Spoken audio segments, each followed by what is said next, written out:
আমার শিল্পী তুমি প্রিয় সাইদি, তোমাকে জানাই সালাম।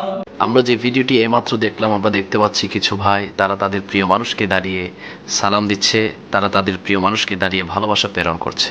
কিন্তু এতে কোনো আমাদের সমস্যা নাই, কোনো আপত্তি নাই। আমাদের আফসোস, আমাদের দুঃখ সেখানে যখন আমরা সরকারে কায়নাত ফখরে মওজুদাত নবী মুহাম্মদ রাসূলুল্লাহ সাল্লাল্লাহু তাআলা আলাইহি ওয়াসাল্লামের শানে আমরা যখন দাঁড়িয়ে আমাদের নবীকে ভালোবেসে আমরা যখন সালাতু সালাম দিই, মিলাদ কিয়াম করি, তখন এই সমস্ত কিছু ভাই আছে যারা আমাদেরকে বেদাতের ফতোয়া দেয়, শিরিকের ফতোয়া দেয়। তখন আমাদের বড় দুঃখ লাগে যে তারা না বুঝে তারা আমাদেরকে বেদাতি বলছে বা আমাদেরকে বিভিন্ন ধরনের ফতোয়া দিচ্ছে। তো আমি এই সমস্ত ভাইদেরকে বলবো, আপনাদের মাঝে এবং আমাদের মাঝে পার্থক্য হচ্ছে এতটুকু, আপনারা ব্যক্তিকে ভালোবাসেন আর আমরা রাসূল করিম সাল্লাল্লাহু আলাইহি সাল্লামকে ভালোবাসি।